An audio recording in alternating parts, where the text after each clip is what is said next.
Saan ka sa Piñas, ma'am? Dito po sa Amore. Sa Amore. Ilan taon ka na? Opo. 37 na po. 37. Kayo po? Magte-37 din sa December. Okay po. Kuya, taga Muntinlupa po ba kayo mismo? Ha? Taga Muntinlupa po ba kayo mismo? Oo. Okay po. Ilang taon na po kayo? Magte-37. Okay po. So, kuya, ano po yung trabaho nyo? Driver. Okay po, kuya. Ikaw ang trabaho mo?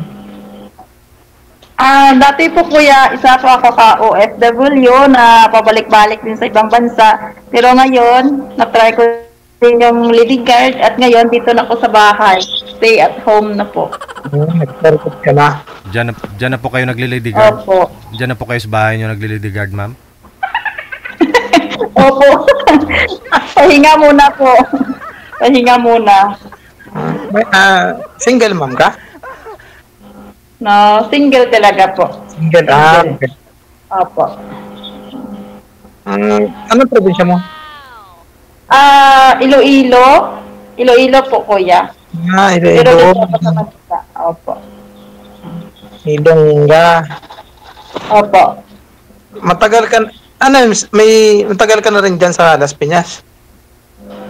Hindi nung ano lang po, nung I think mga 1 year pa lang po. Bago pa lang. Opo. Nag-uupa ka dyan? Wala po. Mag-isa lang po ako dito. Wala ako kasama. Bawal kasi po.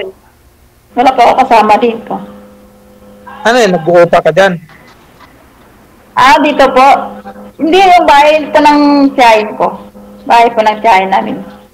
Bahay ng tiyahin mo. Kumbaga, ikaw ang nagmamanage. Hindi naman po, nakitira lang muna. Bakasyon po ba?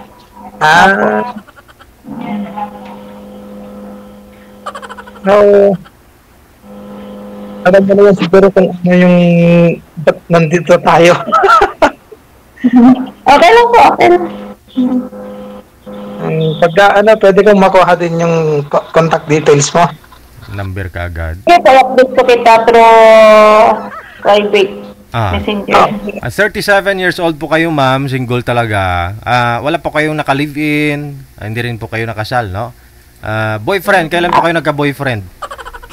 Actually po, DJ, nagkaroon ako dati ng boyfriend is 2014. Pero hindi pinalad. Wala. Yun na po yung last, ma'am, 2014, 10 years ago, no? Opo, yun na yun. At saka naisip ko na, ayaw ko na. Oo. Bato dito po kayo, bato dito ngayon, ma'am, napaisip na kayo na kailangan mo na mag-asawa? Kung pwede, opo. Kailangan naman din po eh. Kasi nasa tamang edad naman po kami eh. Sobra na nga, ma'am eh. Kaya nga po. Si sir po kasi, ma'am, tanungin po ninyo, ma'am, kung binata po ba talaga ito, ano, ma'am? Tanungin ko kita, ano po ba kayo? Single dad? Binata po ba kayo? May anak akong isa. Okay. Single dad po kayo? Nasa probinsya. Saan po yung probinsya mo? Sa Cagayan Valley po. Pero yung anak ko nasa Mindanao. Okay po. Ba't ang layo? Mindanao tapos Cagayan Valley? Yung taga dun yung naanakan ko.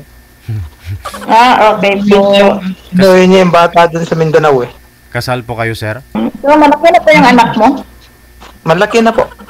Kasal po kayo, sir, ng ex mo? Hindi po. Okay po. Driver, no? Ano po? Family driver, tricycle driver, o anong minamaniho mo, sir? Family driver. So anytime pwede mo puntahan si ma'am. Pwede open po ba yung bahay ng tiyahin mo? Pasyalan daw po kayo ni sir, ma'am? Pwede naman po. Wow. Pwede. Pwede naman po. Kasi malapit lang din naman. Las Piñas sa Muntinlupa.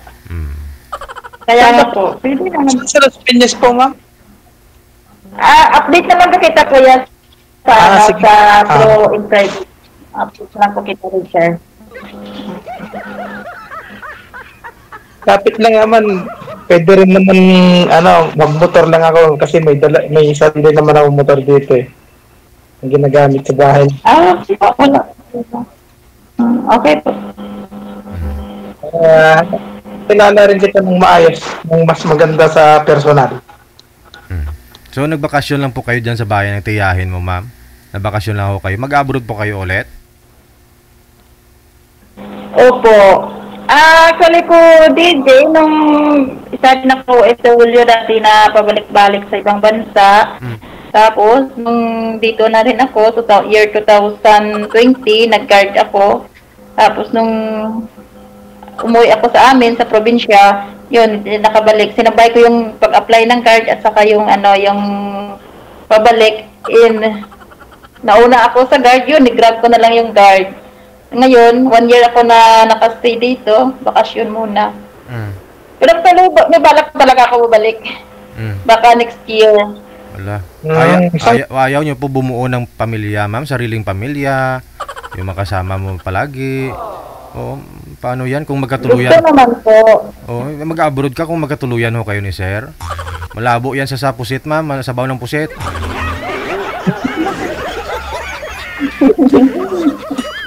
Wala. Kung gusto mo rin naman na, di ba? Ba't mag-abroad ka pa kung gusto mo na magpamilya? Kaya na po, no? Ka na lang mag-for good nito. Gusto mo na po magkapamilya, kuya? Ha? Gusto mo na magpamilya? Gusto mo na magkaroon ng pamilya? Siyempre naman po. May edad na rin po. Kaya nga po yun. Kahit ako din. Kahit ako din. Oo, kasi may edad na rin eh. Kaya nga po. Pero sa tingin ko, marami nga pong nagkakagusto sa'yo sa comment mo. Maraming manliligaw kung ganon. Sino ba ako po? Ay, alangan naman ako yung ligawan. Siyempre ikaw. Kaya nga po eh. Siyempre nakalayo. Oo. Maraming nanliligaw, ma'am. Marami. Hindi naman po. Actually, hindi naman ako nagseryoso pag hindi ko nakikita. Iba kasi yung makikita ay through in person. Sa Facebook. Ayaw kasi maniwala dito sa sa Facebook. Gusto po personal. So wala pang nanligaw sa inyo personal, ma'am? Isa. Mas maganda kasi sa personal kaysa yung nanliligaw sa Facebook lang. Kaya nga po eh. Kasi yung personal yun eh, seryoso. Hindi naman. Pati kada ay, ibig sabihin, ma'am, wala pong nanligaw sa inyo personal? Wala po kayong manliligaw? Wala. Wala po. Oo. Wala. Dito sa Iloilo, nung umuwi ka sa Iloilo, hindi ka nakatanggap ng mga luyag si mo? Wala naman. Wala? Wala po. Wow. Hanggang lang po kami, hanggang cellphone na, pero ayaw ko kasi cellphone lang naman. Wala personalan. Kaya ayaw ko. Much better kasi yung nasa personal. Mas maganda talaga po yung ganun, ma'am. Teka lang ho. Pakiayos nga po muna ng mga cellphone ninyo. Si sir mukhang tulog kasi. Ma'am, isagad nyo yung ulo po ninyo. Ipantay ang cellphone sa mata. Huwag po sa baba. Yan. Okay. Para gising na gising ho tayo. Nadadamay mga viewers natin na naantok eh.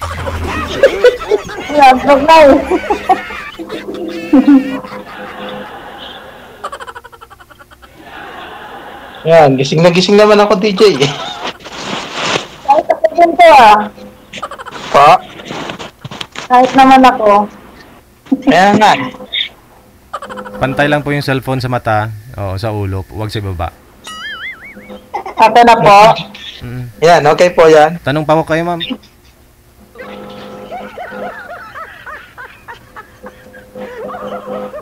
Tanong po kayo. Ikaw po magtanong, ma'am. Dapat mas maraming tanong mo sa isang babae sa isang lalaki.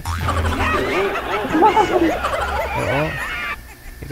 Kuya, Ah, ano nga?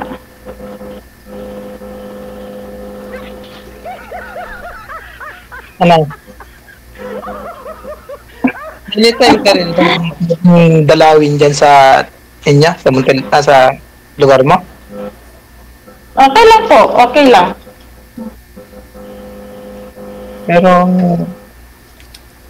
minsan kasi ginagabi rin ako ng uwi. Mm. Okay naman yung araw ng mga Sunday, either Saturday, wag lang yung Lunes to Friday. Much better kung ganun. Kasi yun din lang ang vacant ko. Kaya nga po. Sabado din ko lang.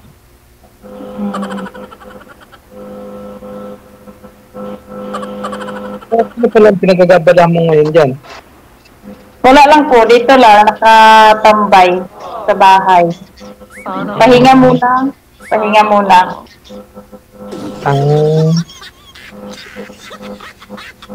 Yung mga tita mo wala rin dyan o ano?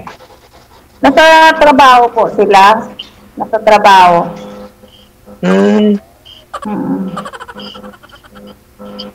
Kumbaga ikaw ang bantay ng bahay pag wala sila. Opo. Dito lang, nakatambay.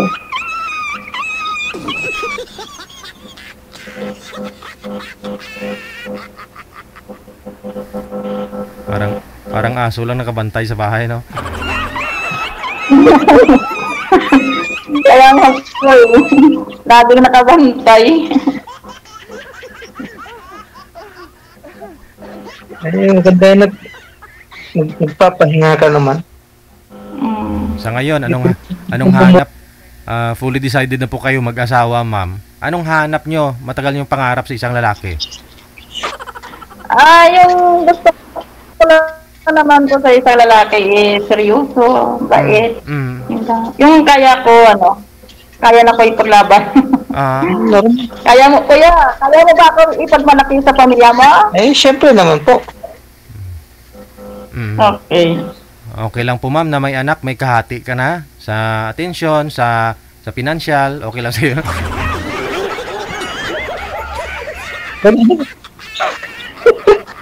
Siyempre, nagsusustento naman po kayo dun sa anak niyo, sir. Nagbibigay po.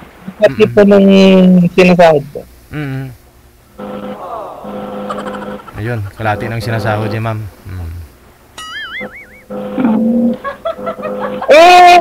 Pag tinanong kita, okay lang ba yung pag nakasahod ka, happy kami ng anak mo, or sa akin? Mas malamang sa akin? Okay lang po ba? Depende pa naman po yun kung gustuin mo po ng kalahati. Kung happy kayo. Okay. Wala naman problema yun kung kasi inano ko talaga yung kalahati sa bata. Sa sahod ko. So, may tanong ako po, kung dalawa kami, kaya mo ba kami supportaran? Dalawa na kami. Kaya mo. Po. Sabihin na ho natin na sa 45,000 sahod ni sir, edi tatlong hati kayo, 15,000 bawat isa, kay sir, sa'yo, at saka yung anak. Ano kuya, papayag po ba kayo? Muntik mo na matumbok, TJ, Ate, tatlo. Kung magkaanak pa ho kayo, ibaw. Pwede. Pwede naman.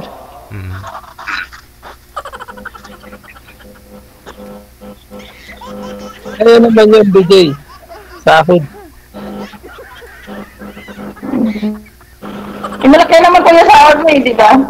Malaki naman sahod mo. Medyo.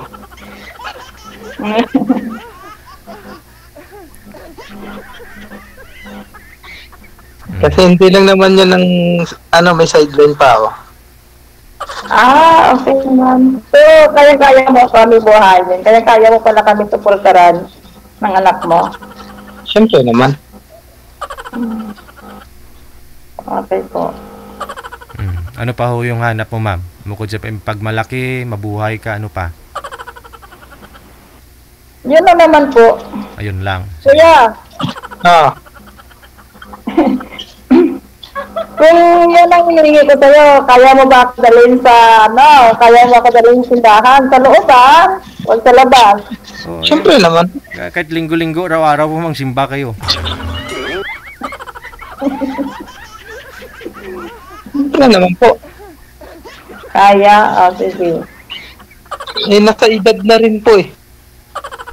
Kaya nga po eh.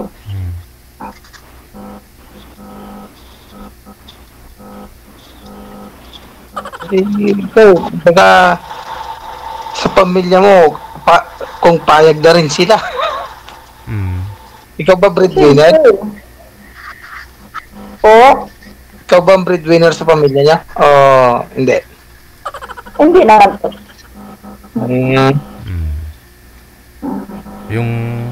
Yung pag-aasawa ko kasi napakabigat na obligasyon yan kung tutuusin. Dapat ko kasi pag mag-asawa ko kayo, may bahay na, no? May alternatibong pagkukunan bukod sa trabaho. Ayun, no? Para hindi na malayo ang isa't isa, di na kailangan mag-abroad kasi yun ang rason ng iba, ba't kailangan nila mag-abroad kasi kulang yung kinikita dito sa Pilipinas. Kulang ang income. Oo. Kasi hindi mo na basta-basta may patayo ang bahay mo, yung pangarap mong bahay, pangarap na lang talaga ang pagtanda mo no?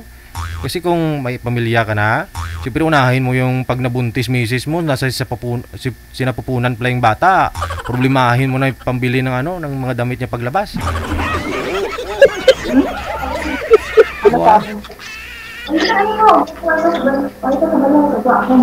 Oh, dakpan gid. Dakpan gid. May bisita na si ma'am. Oo, kaya nga. DJ, mag-out mo na ako. Sige. Connected na po kayo sa isa't isa. Maraming salamat. Pagpatuloy nyo na lang mamaya yung pag-uusap. No, pwede po kayo magtawagan mamaya. Ha? Thank you. Oras natin 55 minutes after 8 o'clock, 5 minutes before 9 na ng gabi. DJ